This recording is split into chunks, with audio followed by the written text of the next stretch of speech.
A document has allegedly been signed, private, finalized, and according to sources with knowledge of internal palace affairs, it contains conditions that could fundamentally reshape what Camilla's life looks like the moment King Charles is no longer here. That is not a rumor circulating through the tabloids because someone overheard a conversation at a charity luncheon. What sources are describing is a specific legal instrument reviewed by trusted legal advisors, prepared across several months of quiet, deliberate work, and allegedly containing detailed provisions about Camilla's title, her finances, her household arrangements, and the degree of access her family will have to the monarchy once the reign of King Charles III has ended. Every one of those details matters. Individually, each one represents a significant decision. Together, they represent something far larger, a deliberate architecture for what comes after, built in private, without Camilla's knowledge. That last part is the piece that keeps pulling serious royal watches back in. Charles spent decades absorbing public hatred to put Camilla beside him. The British press treated their relationship as a national wound for years. He waited longer than any heir in the recorded history of the British monarchy to be crowned king, ascending the throne at 73, older than any monarch before him. And when the crown finally came, one of the first things people remembered was the price he had paid for that relationship, the cost to his reputation, to the institution, to the memory of Diana. So the question you cannot ignore is this: why would a man who sacrificed that much allegedly sign a private legal document full of conditions about his wife's future without telling her a single word? The answer, according to those familiar with the situation, is more complicated than betrayal and more uncomfortable than loyalty. It sits somewhere in the space between what a man feels for the woman beside him and what a king believes the institution he is responsible for actually requires. Charles is 76 years old. He was diagnosed with cancer in February 2024. The palace confirmed the diagnosis publicly but never disclosed the exact type. Treatment began immediately and has continued since. What is documented publicly is that throughout the entire treatment period he has shown up. Every state visit, every official audience, every public engagement. The kind of visible commitment to duty that the monarchy demands and that Charles has delivered without interruption. But behind that public consistency, sources familiar with his private situation describe a man who has been quietly reckoning with a timeline that no longer feels distant. A king who knows, with the particular clarity that illness tends to bring, that the decisions he makes now will define not just his legacy, but the shape of the monarchy his son inherits. He has been making those decisions. Hi viewers, knowing everything you have just heard, do you think King Charles was right to allegedly make decisions about Camilla's future without consulting her first? Drop your answer in the comments right now. This one is worth talking about.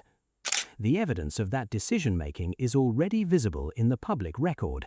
In 2025, Charles granted William and Catherine the authority to issue royal warrants, the ability to publicly endorse brands on behalf of the crown. Monarchs have historically guarded that privilege with enormous care. It is not an administrative technicality, it is a signal. Royal commentators noted at the time that Charles appeared to be actively and deliberately stepping back, transferring institutional weight to the next generation at a pace that went beyond routine preparation. That pattern did not emerge overnight. It has been building, visibly, consistently, across the last several years. A deliberate transfer of authority from one generation to the next, managed carefully, with Charles directing every step. And sources now suggest that running alongside that public repositioning was something far more private, a process that allegedly began in early 2025, initiated by Charles himself, conducted with a small group of trusted legal advisors, and concluded with a document that sources describe as fundamentally changing what Camilla's future inside the monarchy actually looks like. She allegedly had no idea it existed. Not a hint, not a conversation, not a single moment across the month that process was underway where Charles indicated that decisions of this magnitude were being made and finalized and signed with her name attached to the conditions. The question is not whether the document exists. The question is what is inside it and why Charles allegedly put his name to it without saying a single word to his wife. The signs were there. Looking back, they always were. When William inherited the Duchy of Cornwall in September 2022, the move that followed was swift, deliberate, and noticed immediately by those watching closely inside royal circles. Annabel Elliot, Camilla's sister, a woman with established ties to the duchy's operational world, was removed from the payroll. Royal commentators documented that removal publicly and noted the significant ripples it caused inside the palace. It was not accompanied by fanfare or public explanation. It simply happened. And then William installed his own people. Godparents of his children placed into estate management roles, trusted figures from his own network, not Camilla's, filling positions that had previously been occupied by those connected to the Queen Consort. The template was established quickly, cleanly, and without hesitation. That was 2022. What followed across the next 3 years was a consistent application of that same principle. Every time William acquired new authority, the pattern repeated. Camilla connected figures moved out. William aligned figures moved in, not loudly, not with confrontation, quietly, institutionally, in ways that each carried their own legitimate justification. That is the part worth sitting with. Every single decision William made had a defensible rationale, standing completely on its own. The duchy's staffing changes were standard new ownership management. The property access decisions followed from documented incidents. The event management reflected his household's legitimate operational authority.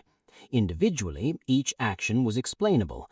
Collectively, they tell a very different story.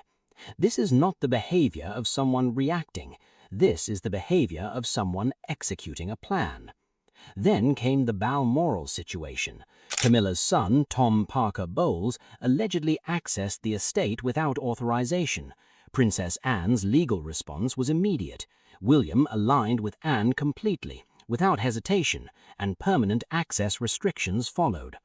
Sources suggest William's response to that incident was not reactive frustration. It reflected the implementation of a documented principle about who belongs inside the spaces the monarchy controls and who does not. The jewelry question, Elizabeth's alleged designations for Catherine, specific significant pieces from the royal collection, reportedly being honored and protected. Camilla's alleged access to certain items remaining restricted. Symbolic decisions, yes, but inside the palace, symbolism is never just symbolic, it is language, and everyone who matters inside those walls understands exactly what is being said. What stands out about William's approach across all of this is the discipline of it, the patience, the refusal to overextend, every move defensible, every decision grounded in institutional logic rather than personal feeling. That did not happen by accident. Which brings us to the spring of 2025 and the conversation that sources describe as one of the most significant private exchanges between a British monarch and his heir in recent memory. It was not heated. Sources describe it as calm, measured, the kind of conversation two people have when they have already thought carefully about what they want to say and have privately accepted where the conversation ends. William came in with a clearly articulated position. The arrangements for the post-reign period needed to reflect the institutional reality of the monarchy he would inherit, not the personal preferences of people whose positions depended on Charles's continued protection. The succession was coming. The architecture of what followed needed to be built deliberately, with clarity about what the monarchy required going forward. William was not asking. He was stating, and Charles listened with the attentiveness of a man who understood that the person across from him was correct. That conversation, sources suggest, became the framework inside which the alleged document took shape. What the alleged document actually contains is where this story moves from institutional strategy into something far more personal. Sources describe 3 primary dimensions: the title question, the financial arrangements, the security and household provisions, and then one additional element: one that sources say hit Camilla harder than anything else when she finally discovered the document existed. Start with the title. When a British monarch dies, the standard expectation for a queen consort is that she becomes Queen Dowager. That designation carries genuine institutional weight. It communicates that the monarchy fully acknowledges and honors the consort's role across the reign. It is not ceremonial language. It reflects the official historical record of who she was and what her position meant. The alternative is Princess Dowager, a lesser designation, a quieter one, and in a system where the difference between two titles is never, ever just symbolic, that distinction carries real and lasting consequence. Think about what it communicates to history, to every biographer, every documentary, every school textbook that records this period of the crown. The title is the first sentence of the legacy.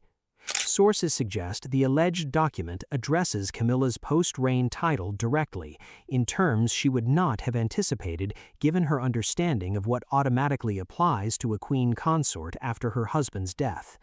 Sources are careful to note they do not know the exact designation specified. What they describe is a document that addresses the title question through deliberate decision-making rather than simply allowing standard protocol to apply. That distinction matters enormously. It means someone made a choice, a conscious, considered, documented choice. Then is the financial question. Camilla's likely inheritance from Charles is reasonably well understood from public sources. Clarence House, widely reported to be valued at approximately £72 million, Highgrove at roughly £39 million. Established financial support mechanisms already in place. Sources say the alleged document does not dispute that basic framework. What it allegedly does is add conditions, specific conditions, conditions that tie certain financial arrangements directly to Camilla's conduct after Charles is gone. The most specific condition sources describe involves Sarah Ferguson. Sarah Ferguson's name appears in documents released by the United States Department of Justice connected to the Jeffrey Epstein network. No criminal wrongdoing has been established against her, but the association is documented, public, and impossible to separate from the ongoing institutional damage that name now carries inside the monarchy. Reports from early 2026 have brought fresh scrutiny to connections with the Epstein network across several prominent figures, making every association with that situation suddenly, urgently, live as an institutional problem. Sources say William had already been pressing Camilla to publicly distance herself from Sarah Ferguson before that renewed scrutiny arrived. Camilla refused. The friendship for Camilla was a matter of personal loyalty, not an institutional calculation. The alleged document changed that. Sources suggest it contains a specific provision connecting certain financial arrangements to Camilla creating that public distance. What had been a personal disagreement about loyalty, something Camilla could push back on through Charles, reportedly became something encoded, documented, with financial consequences attached. A personal disagreement just became a condition. That shift is significant. It moved the matter out of the category of things Charles could privately absorb and into the category of things Charles himself allegedly chose to formalize. That changes the dynamic entirely. The security and household provisions complete the picture. Sources suggest the document describes a post-reign setup for Camilla that is considerably more constrained than her current arrangements as active queen consort. Fewer security personnel, a smaller household staff, reduced institutional resources. The framing, sources say, is presented as appropriate for a private citizen of significant means rather than a working senior royal. The practical reality, if the accounts are accurate, is a daily life far more limited than anything Camilla had planned for. But none of those provisions, not the title, not the financial conditions, not the household restrictions, are the element that sources say changed everything for Camilla when she discovered this document existed. That element involves Diana, and it requires a moment to understand why it carries the weight it does. Diana did not fade from the monarchy when she died in August 1997. She deepened into it. Her image, her memory, her legacy, all of it became something the institution has never fully resolved and has never been able to simply move past. She is present in every conversation about what the monarchy should be. She is present in William's face, in his children's public appearances, in the values he has spoken about publicly as the foundation of the monarchy he intends to build. She is present in Charles's silence on certain subjects. Sources suggest the alleged document contains provisions formally protecting Diana's legacy within the monarchy's institutional memory. Specific arrangements about how Diana is positioned in the official historical record of Charles's reign, how her significance is acknowledged independently of how history ultimately views Camilla's place in that same story. Read that slowly. Charles allegedly signed provisions protecting Diana's legacy within his own reign's historical record, while Camilla is alive, while she holds the title of Queen Consort, while she sits beside him at every state occasion, representing the position he spent decades fighting to give her. Sources say this element of the alleged document is the one that affected Camilla most deeply when she found out about it. Not because it removes something she currently holds, not because it damages her financially, but because of what it communicates privately about how Charles has been weighing his own choices, his own history, and his own conscience across the years they have spent together. Charles added the Diana provisions himself. That is the detail sources consistently emphasize. William did not request them. They were not part of the framework presented in spring 2025 conversation. Charles included them on his own initiative, beyond anything William explicitly asked for. His private acknowledgement of what his choices cost Diana encoded into something permanent with his signature on it. That changes what the document is. It is no longer just an institutional framework for post-reign arrangements. It is a personal reckoning, a formal, legally structured acknowledgement from a king who has carried the private weight of what his relationship with Camilla cost his first wife for 30 years. And Charles, according to sources, chose to put it in writing. Camilla sits beside him as Queen Consort. She holds the title Diana never got to keep. And Charles, according to sources, looked at his legacy and decided that Diana's place within it deserved formal, documented protection signed while Camilla was still beside him. Sources say that specific element is what hit Camilla differently from everything else in the document. Not the money, not the title, the Diana dimension. And she did not find out from her husband. She found out on a Wednesday. No conversation from Charles, no warning that something significant had been finalized, no moment where he sat across from her and said that decisions of this magnitude had been made with her name attached to the conditions. A legal advisor connected to her own household brought it to her, someone whose professional role gave them access to certain palace legal processes, who encountered details about the alleged document through channels that were never intended to reach Camilla. That advisor faced a genuinely difficult decision, professional, personal, and immediate, about what to do with the information. Sources say they brought it to Camilla carefully, with appropriate caution about the limits of what they knew, but carefully is a relative word. There is no soft way to tell someone that their husband allegedly finalized a private legal instrument containing conditions about their future across months of deliberate private work without consulting them once. There is no framing that makes the core of it anything other than what it is.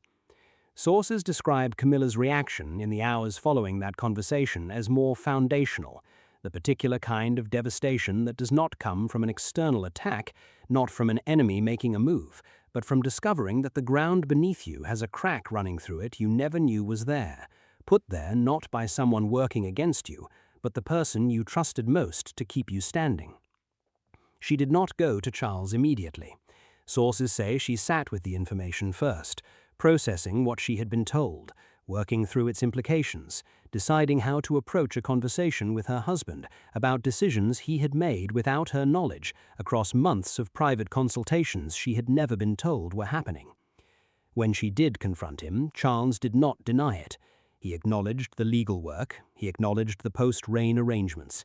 He did not walk her through the specific terms in detail during that first conversation, but he did not pretend the document did not exist. He did not suggest that what she had been told was inaccurate. And then he told her something. Sources describe it as simultaneously true and the hardest thing Camilla had heard from him in years. He told her that everything he had allegedly signed was signed out of love, for her and for the institution they had both given their lives to serve. Camilla's response was immediate, direct. Sources say Charles told Camilla that if the document reflected his love for her, she would be very interested to see what his indifference would have looked like. The silence that followed lasted a considerable time. Neither of them broke it, both of them sitting with what had been said and what it meant in the particular silence that only exists between two people who know each other completely and have just arrived at a place where knowing each other that well makes everything harder rather than easier. This is a couple that survived decades of public hatred, a media environment that treated Camilla as a villain for years, the weight of Diana's death and everything that followed, Harry and Meghan's public accusations, Charles's cancer diagnosis. They absorbed all of that together as a unit, facing outward towards a world that frequently wished they had not found each other. The thing sitting between them now is not the world's judgment. It is not someone else's agenda or an external threat they can stand against together. It is his decisions, made in private, without her. That distinction, sources suggest, was not lost on either of them during that silence. Pull back from the personal story for a moment, because at its larger scale, this is not simply about one document. It is not simply about one marriage navigating a private crisis behind palace walls. It is about what this alleged document represents within the full arc of what has been building around the British monarchy across the last several years, and where the institution is actually heading. Charles loved Diana. That is not a simple statement, and it should not be treated like one. Their relationship was genuinely complicated, a man caught between duty and personal desire in a marriage that was fundamentally incompatible in ways that went far beyond the affair. But the love existed in some real form, real enough that her suffering cost him something internally that he has never fully accounted for publicly, real enough that the private weight of what he contributed to her situation has followed him across 3 decades. And that love was not enough to protect her. It was not enough to protect Diana from the institutional machinery that withdrew support, that managed her distress coldly, that left her increasingly isolated inside a system that should have been her protection. Love, when it collides with institutional responsibility inside the British monarchy, does not always win. 30 years later, the same tension has arrived again. Charles loves Camilla. That love is documented across decades of remarkable stubborn persistence in the face of opposition that would have broken most people. It is not in question. But sources suggest the alleged document reveals that even this love, the love he waited a lifetime to live openly, has been weighed against institutional responsibility and found insufficient to guarantee the future Camilla anticipated. The parallel to Diana is not a comfortable one. Sources suggest Charles feels it. The alleged document, allegedly encoded within the document, sit at the precise center of that discomfort. His formal acknowledgement that Diana's legacy deserves institutional protection, written down and signed, while Camilla holds the title Diana never lived to keep. William, meanwhile, is not waiting. He is building the next era of the monarchy right now, actively, through every decision sources have described across this story.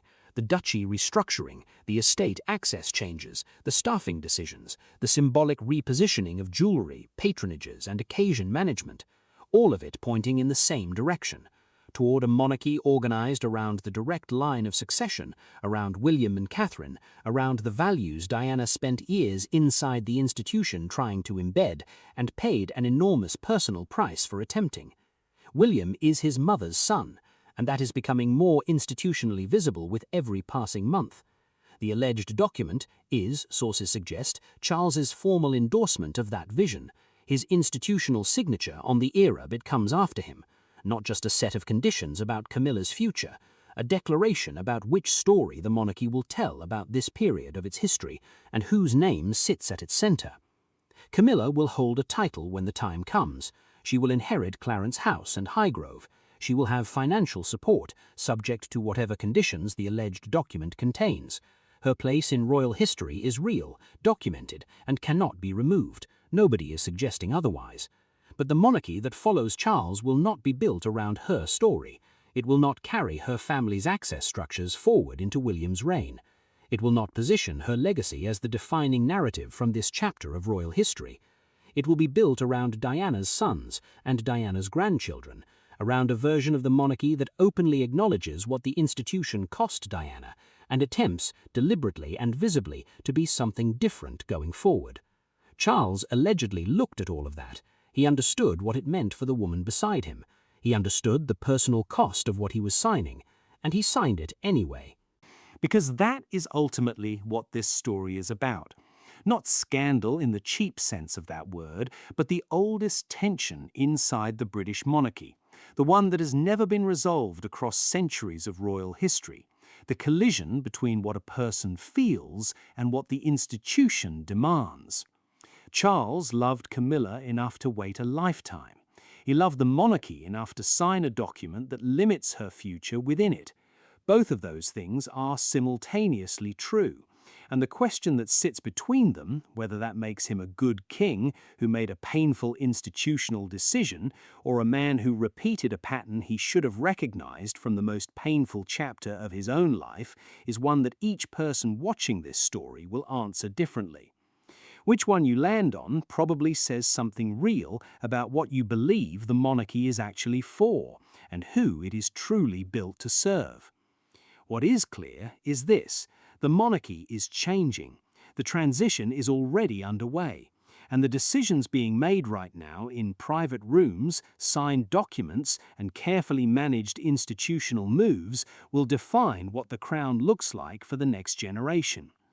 But sources close to the palace are now pointing to something that has not yet broken publicly, a conversation involving senior members of the royal household and a decision about the coronation legacy arrangements that, if confirmed, would reframe every development described in this story. The details are specific, the implications reach further than anything covered here today, and that story is coming next on Britain Royals. Make sure you are subscribed and have your notifications turned on, because this one will not wait.